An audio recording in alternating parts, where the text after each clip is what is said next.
semua, hari ini saya akan menyampaikan hasil observasi saya selama 2 hari.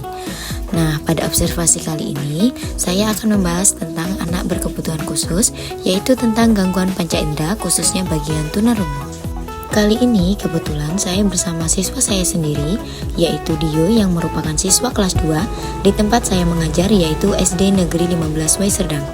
Sebenarnya kemarin saya sempat mewawancarai orang tua dari si Dio. Beliau berkata bahwa Dio pernah mengalami panas tinggi saat umur 9 bulan, yang dalam hal ini merupakan kemungkinan penyebab Dio mengalami tunarungu. Sebenarnya orang tua dari Dio sudah membawa Dio untuk berobat dan menemui dokter. Dan dokter juga menyimpulkan bahwa Dio sebenarnya tidak bisu, karena dia masih bisa mengeluarkan suara saat berteriak dan tertawa. Namun memang pendengarannya sangat kurang. Perlu kita ingat bahwa anak yang gangguan tunarungu mengalami 98% itu tunawicara. Tetapi tunawicara belum tentu tunarungu.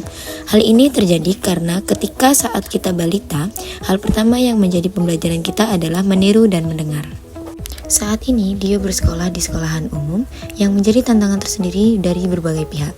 Namun sebenarnya dalam pembelajaran Dio cukup memadai, terkhusus matematika.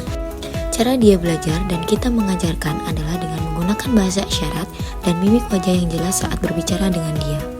Dalam menangani siswa tunarungu ini sebenarnya harus dengan metode dan penanganan yang khusus dan berbeda dari siswa lain.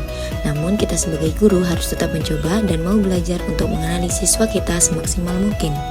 Tunarungu adalah gangguan pada pendengaran, sehingga saat proses pembelajaran mereka menggunakan metode dan pendekatan yang berbeda dengan siswa lainnya. Oleh karena itu, sebagai guru kita mengandalkan mata agar dia bisa membaca mimik orang lain saat berbicara dan menggunakan tangan untuk memberikan isyarat saat kita berbicara dan meminta melakukan sesuatu. Melihat dari Dio belajar itu, perkembangan kognitifnya berkembang dalam proses pembelajaran yang berbasis visual. Siswa cenderung lebih mudah menerima informasi ketika disajikan dalam bentuk gambar, tulisan, serta gerakan yang kita peragakan. Hal ini menunjukkan bahwa pemrosesan informasi pada anak tunarungu lebih mengandalkan indera penglihatan dibanding indera pendengaran. Dari segi pemahaman kognitif, siswa mampu mengikuti instruksi yang diberikan guru meskipun membutuhkan pengulangan dan penjelasan tambahan dalam bentuk visual.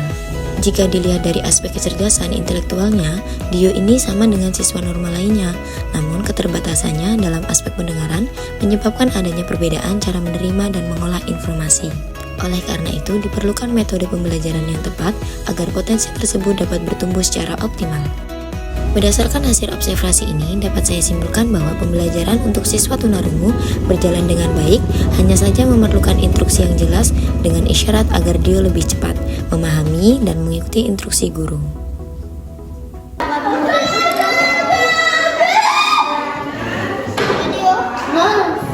Kenapa? Salah.